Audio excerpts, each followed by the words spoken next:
네, 오늘 아침이죠. 북한이 동해상으로 탄도미사일로 추정되는 발사체 2발을 발사했습니다. 한미일 안보 동맹의 균열 속에 북한이 이달 들어서만 벌써 5번째 미사일을 쏜 건데요. 네, 청와대는 정의용 국가안보실장을 주재로 국가안전보장회의 NSC를 긴급 소집해 강한 유감을 표했는데요. 네, 이현종 의원님, 네. 오늘 아침에 쏜 이 미사일에 대해서 합참, 이 합동참모본부에서는 어떻게 분석을 했습니까? 일단 지금 함경남도 선덕이라는 지방에서 오늘 오전에 2발을 일단 발사를 했습니다. 일단 최고 고도는 97km고요. 그리고 비거리가 한 380km. 네. 그리고 이제 최고 속도는 마하 6.5 정도로 된 미사일이거든요. 네. 이번 미사일의 특징 그렇습니다. 이번 달 들어서 이제 5차례에 걸쳐서 북한이 미사일을 발사를 실험했고 신종 3종 무기를 이제 완성했다라고 이야기를 했지 않습니까? 예. 근데 이번 무기의 특징이 보면 고도가 가장 높습니다. 이번에 발사한 것들 중에서. 네. 왜냐하면 지금까지 발사한 미사일 같은 경우는 주로 25에서 한 60km 정도 이 고도가 됐거든요. 예. 근데 이번 같은 경우는 97km 돼서 굉장히 고각 발사를 한 걸로 보여요. 네. 보통 이 탄도미사일 같은 경우 이제 고각 발사할 경우에 실제 어떤 사거리를 좀 숨기기 위해서 하는 경우가 있습니다. 네. 근데 그럴 경우에 기존에 발사했던 KN-23이라든지 이런 거와 비슷할 수 있는 가능성이 있는데 또 일각에서는 이번에 발사하는 거는 새로운 또 신형일 수도 있다는 전망들을 내놓고 있어요. 네. 그만큼 이제 어떤 면에서 북한이 어떤 다양한 어떤 미사일을 지금 실험하고 있는 것인데요. 네. 만약에 이제 고도가 97km 정도 된다고 한다면 지금 이제 비행거리가 380km 되지 않습니까? 네. 예. 이거보다 훨씬 많은 이제 비거리를 갈 수가 있다는 뜻이고 네. 그만큼 어떤 면에서 보면 우리도 막기가 상당히 힘든 어떤 것이 아닌가 보여지는데 특히 발사 시점이 어저께 이제 한일 지소미아를 우리가 파기를 했지 않습니까? 네. 그렇죠. 바로 그 예. 직후에 일단 쏜 거와 함께 비건 대북정책 특별대표가 일단 미국으로 돌아간 다음에 쏜다는 거. 네. 네. 그리고 이제 리용호 외무상이 폼페이오 국무장관에 대해서 상당한 비난을 한 다음에 네. 쏜다는 거. 이런 것들이 상당히 의미가 있는 것 같습니다. 그럼 뭐 토요일마다 사실 거의 발사를 하는 거였는데 이 미사일 쏘는데 꼭 토요일이라서 하는 게 아니라 이런저런 상황에 맞춰서 이제 북한이 그런 실험을 한다 이렇게 볼 수 있을까요? 그렇죠. 아마 북한 입장에서 보면 굉장히 어떤 정치적 고려를 많이 한다고 예. 봐야겠죠. 예. 왜냐하면 이 발사라는 시점이 보면 하나 이것도 메시지지 않습니까? 그러니까 자기들이 어떤 상황에 이제 어떤 메시지를 던지냐 문제인데 아마 오늘 발사 같은 경우는 이영호 외무상이 사실 폼페이오 장관에 대해서 대북 제재의 문제를 강력하게 규탄을 했습니다. 예. 네. 사실 이제 북미 협상이 이제 곧 이루어지는 거 아닌가라는 그런 전망들이 있었지 않습니까? 네. 근데 그 전망들을 어떤 면에서 보면 상당히 이제 부인하는 저는 것이라고 봅니다. 결국 이제 미국에 대해서 아직까지는 대화할 생각이 없다라는 것을 이제 보여주는 것이고 예. 또 하나는 이 지소미아가 이제 결국 이제 한일 지소미아가 어쩌면서 보면 이제 곧 이제 폐쇄되는 상황인데 네. 아마 그런 점들을 좀 겨냥했지 않는가. 왜냐하면 오늘 이 지소미아 같은 경우는 오늘 미사일 발사 같은 경우는 일본 정부가 먼저 발표를 해버렸습니다. 그렇죠. 자, 그럴 네. 경우에 이제 앞으로의 어떤 한일 간의 어떤 정보, 어떤 교류의 문제점들, 더군다나 그동안 사실 발사할 때 NSC 상임위를 열질 않았어요. 네. 근데 오늘은 NSC 상임위를 열었습니다. 예. 그러니까 그거는 뭐냐 하면 오늘 발사가 예전 발사와는 다른 의미를 갖고 있다. 아마 그것도 우리 정부가 파악을 하고 있는 것 같습니다. 네. 사실 뭐 리용호 북한의 외무상이 이 폼페이오 미 국무장관을 향해 독설 수준의 말을 내뱉고 있는데 사실 북한이 미국을 향해서 메시지를 이렇게 이 미사일을 쏘면서 하고 있는데 말이죠. 예. 이게 미사일 쏘는데 저 한 발 쏘는데 수억 원 들지 않겠습니까? 많이 들죠. 북한도 굉장히 비싼 메시지를 매번 이렇게 주말마다 이 쏘고 있는 것 같은데 이 북한과 미국의 관계, 앞으로 협상 상황, 지금 상황이 좀 어떻게 돌아가고 있는지. 저는 협상을 그러니까 미국보다 북한이 더 하고 싶어 할 거예요. 저는 예. 그렇게 생각해요. 미국은 사실은 이제 정치적으로 필요해서 트럼프 대통령 입장에서는 이제 본인의 재선 때문에 북미 간의 관계가 좋아지고 비핵화에 대한 성과가 나면 본인의 대선에도 중요하게 역할을 미치잖아요. 그런데 그러면서도 밀고 당기기를 계속해요. 무슨 말이냐면 제재를 쉽게 풀어주지 않거든요, 절대로. 그러니까 북한 입장에서는 제재 푸는 게 최대의 목적이지 않겠습니까? 네. 저는 이렇게 강경하게 나오는 것도 결국은 미국을 향해서 메시지를 던지려는 의도가 있다고 보여져요. 그러니까 폼페이오 장관을 막 공격을 하고 독서를 썼고 그런데 그러면서도 뒤에 한마디를 했어요. 뭐라고 돼 있냐면 우리는 대화에도 대결에도 다 준비가 돼 있다. 예. 그러니까 예. 대화 대결을 다 할 수 있는 준비를 하고 있다는 말은 뭡니까? 두 개 카드를 다 예. 우리는 활용할 거다 이런 얘기 아니겠어요? 대화하자고 하면 우리는 할 것이고 만약에 대화 안 하고 계속 제재만 하면 우리는 또 대결 국면으로 갈 수 있다 충분히. 이런 메시지를 던지면서 미국의 어떤 그 지금까지 비핵화에 대한 지지부진한 비핵화 대화에 대한 지지부진한 현 상황에 대한 불만도 표현하고 또 하나는 이번 회담이 이루어지면 실무회담에서 뭔가 실질적으로 대북 제재를 풀 수 있도록 하는 카드를 반드시 내놔야 된다라고 하는 압박 수단이라고 저는 보여요. 그래서 지금 몸이 다른 거는 북한이지 미국은 이 문제 가지고 미국이 나서 가지고 뭐 북한을 막 달래고 이럴 수 있는 상황은 아니라고 저는 보거든요. 그러니까 북한 입장에서는 이렇게 강하게 메시지를 던지는 것이 미국을 빨리 대화의 테이블로 불러내고 또 대화 과정에서 제재를 풀기 위한 하나의 수단과 카드로 쓰기 위해서 이런 강한 발언들을 하는 게 아닌가 이렇게 볼 수 있을 것 같습니다. 예. 네, 사실 이 지소미아의 종료 결정을 놓고서요, 한미일 동맹 균열 얘기까지 나오고 있어서 우리 정부로서는 이제 고민이 이만저만이 아니다 이런 얘기까지 나오는데요. 이현정 의원님께서도 아까 말씀하셨다시피 일본이 오늘 북한의 미사일 발사를 우리보다 먼저 발표하지 않았습니까? 이제 안보 공백 우려도 나오고 있고, 그리고 지금 아직 한일 이 정보 공유는 과연 되고 있는 건지 궁금하거든요. 일단 지금 북한이 어떤 면에서 보면 뭐 상당히 대화를 원한다고 말씀하셨는데 저는 조금 다른 견해를 갖고 있어요. 왜냐하면 지금 일단 북한 입장에서 보면 최근에 중국이 80만 톤에 달하는 쌀을 일단 지원하기로 했습니다. 예. 그거 보면 사실 올해의 어떤 식량난은 그런 저렇게 해결할 수 있는 가능성이 있어요. 특히 또 북중러가 굉장히 밀착하고 있습니다. 네. 근데 반대편에는 한미일은 상당히 균열 조짐을 보이고 있죠. 그렇죠. 아시겠지만 지소미아 어떤 파기를 통해서 일단 한일 간의 어떤 정보 교류가 이제 차단이 되면서 결국 한일 간에 균열이 되어 있고 또 한미 간에도 지금 일단 그 어제 뭐 이 상황에 대한 설명이 나왔지만 굉장히 이제 실망한다라는 이야기들이 많이 나왔지 않습니까? 네. 더군다나 이제 방위비 협상 관련해서 한미가 상당히 좀 삐걱거리고 있죠. 어떤 면에서 보면 북한 입장에서 보면 소기의 성과를 지금 거두고 있는 상황 아니겠습니까? 네. 그런 상황에서 좀 더 압박을 하겠다라는 취지로 저는 읽혀지거든요. 왜냐하면 뭐 북한 입장에서는 이런 상황에서 충분히 노릴 수 있는 호재가 많이 생겼다라는 판단을 하는 것 같고, 자 그러면서 본다면 이제 이 지소미아가 만약에 파기가 됐을 경우에 앞으로 그럼 우리가 북한의 도발에 서 어떻게 대응할 것인가? 정부가 지소미아를 파기하면서 첫 번째로 든 이유가 뭐냐면 한 남북 간의 서로의 적대적 위협이 줄어들었다는 것을 이제 제시를 했어요. 이 군사 합의를 통해서. 근데 지금 나타나고 있는 상황은 과연 북한의 위협이 줄어들었습니까? 저는 전혀 그렇게 보지는 않거든요. 오히려 북한의 위협은 더 지금 잦아지고 있고. 미사일을 이달만 5번을 쐈습니다. 5번 쐈습니다. 그리고 이것에 대해서 우리가 정확하게 무엇인지도 모르고 있는 상황 아니겠습니까? 그리고 오늘 일본이 먼저 발표했다는 것은 저는 상당히 정치적 이유가 있다고 봅니다. 그동안 보면 서로 합의해서 이제 발표를 해왔었는데 그렇죠. 일본이 발표했다는 것은 일본이 우리 먼저 알았다는 것들. 자 그리고 어떤 면에서 보면 한일 간에서 정보에 있어서 실제로 일본이 앞선다는 걸 좀 보여주는 형태. 지금까지는 아직 그 종료가 안 됐죠. 11월 그렇습니다. 말까지. 11월 말까지 유효합니다.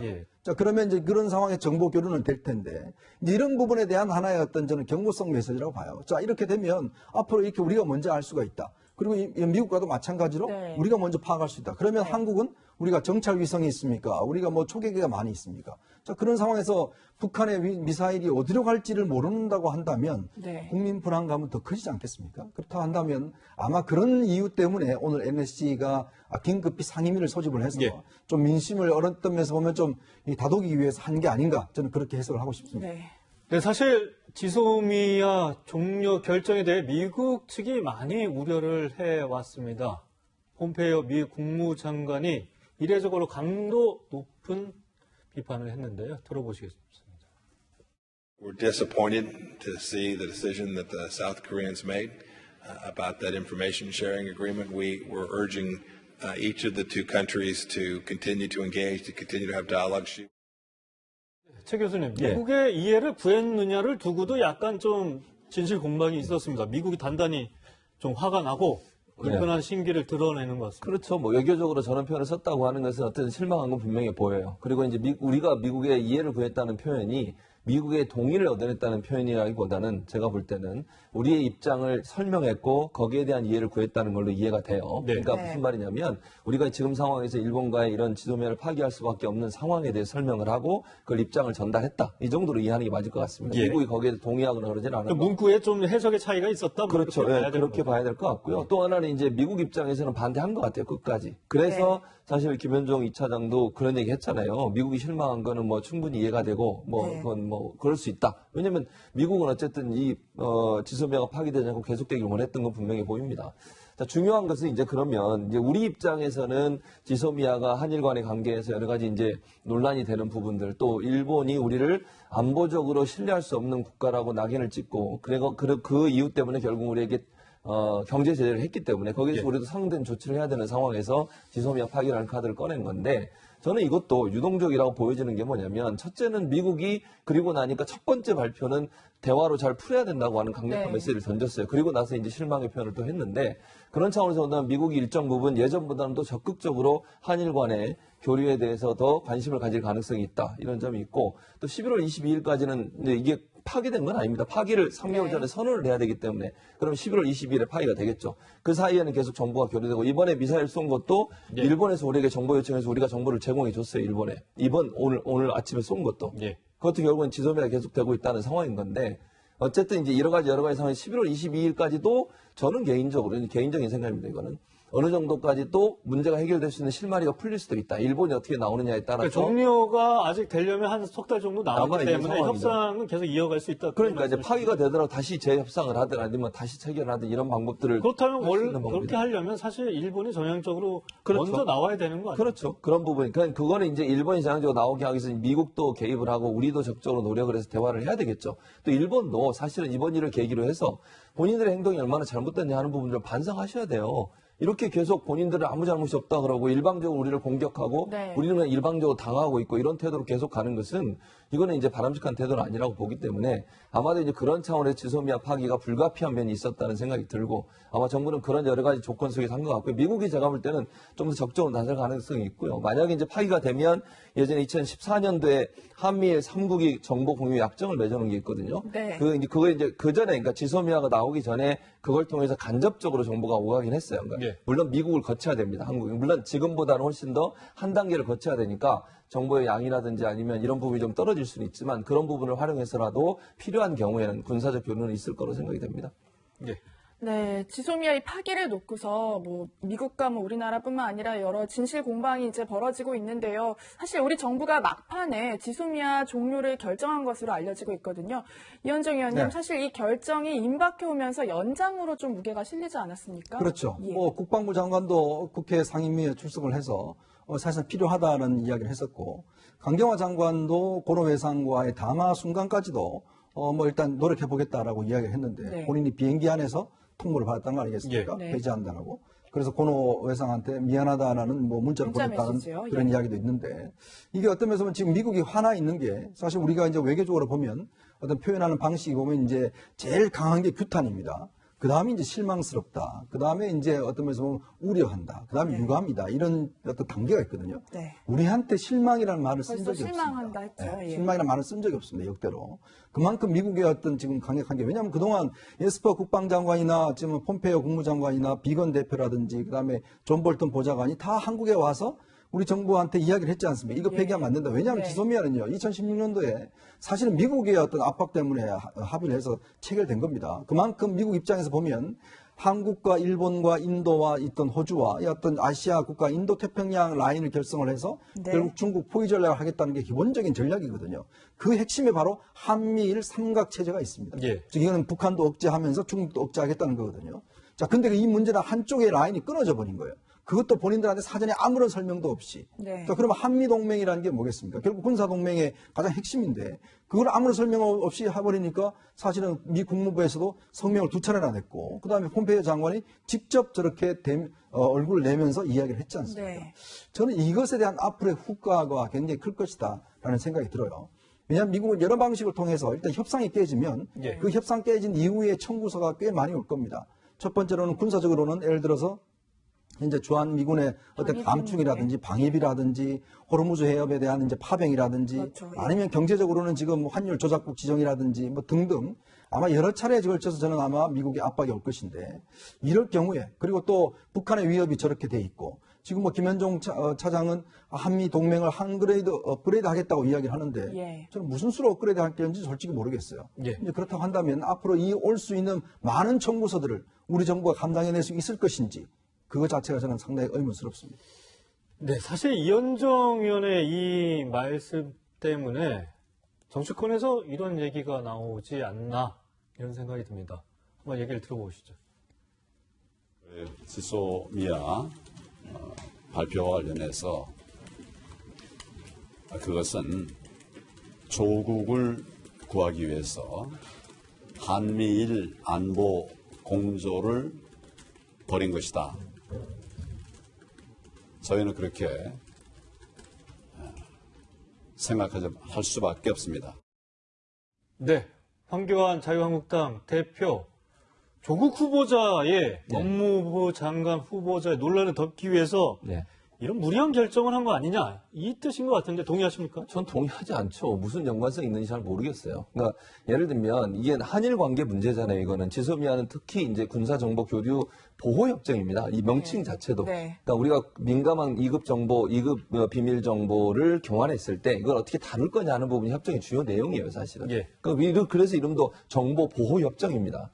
그거하고 조국 후보자 지금 조국 후보자 검증 계속 얘기하고 있잖아요, 지금도. 오늘도 뭐 새로운 네. 얘기가 나오고 또 논란이 네. 되고 이런 근데 상황. 신문 일면은 좀 달라진 것 같아요. 그러니까 좀 그건 언론사들이 정한 것 같은데 제가 볼 때는 그렇다고 조국 후보자에 대한 논란이 수그러들거나 없어지거나 아니면 무슨 뭐 가려지거나 이럴 수 있는 상황이 저는 아니라고 봐요. 네. 그거는 전혀 다른 문제이기 때문에 저렇게 주장하시는 것은 도리어 또 왜 저렇게 억측을 하냐 이런 주장이 나올 수도 있습니다. 조국 후보자 예를 들면 이 이슈가 나와서 조국 후보자 이슈가 사라지거나 없어지거나 아니면 무슨 언론이 관심을 안 갖는다는 문제지만 제가 볼 때는 언론이 그러라고 보지 않아요. 앞으로도 계속 조국 후보자에 대해서는 보도할 거고 또 지금도 계속 여러 가지 의혹에 대해서 문제를 계속 제기하고 있잖아요. 그런 차원이라고 본다고 하면 두 개를 직접적으로 연결시키는 것은 좀 무리한 연결이라는 생각이 듭니다.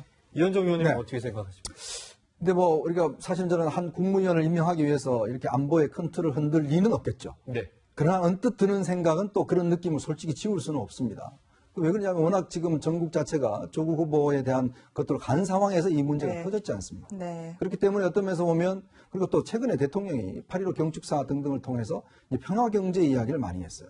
함부로 건드릴 수 없는 나라를 만들겠다는 이야기를 많이 했습니다. 그걸 보면 이게 단순히 어떤 면에서 보면 이게 하나에 깨는 게 아니라 큰 틀의 어떤 변화를 좀 모색하려는 거 아닌가라는 저는 솔직히 생각이 들어요. 이 조국 후보자 문제를 차원을 넘어서서 문재인 대통령의 한미 관계에 대해서도 재정립을 하려고 하는 것 같고 그러면서 본다면 평화경제라는 것들을 굉장히 강조를 해왔는데 그렇다면 전반적인 어떤 한미일 삼각체제에 대한 변화, 위상조정 네. 뭐 이런 것들도 솔직히 생각하고 있지 않는가. 만약 그렇게 될 경우는 사실 안보에 큰 변화가 생기겠죠. 근데 과연 그것을 감당할 수 있는 준비가 돼 있는가라는 문제를 저는 묻고 싶습니다. 왜냐? 네. 지금 지소미아가 폐기가 되면서 우리의 아무런 자산이 없습니다. 사실 굉장히 부족한 게 사실이에요. 그걸 그럼 단기간에 어떻게 극복을 하겠습니까? 김현종 차장은 우리 걸로 지금 회복하면 된다고 이야기를 말은 하는데 과연 이 정부 임기 동안 그런 자산이 확보가 되겠습니까? 저는 안 된다고 보거든요. 그런 면을 본다면 너무나 많은 이 희생을 치러야 되는데 네. 과연 그 희생을 누가 치르느냐는 문제가 남아 있는 것이죠. 네, 알겠습니다. 이 얘기는 여기까지 하도록 하겠습니다.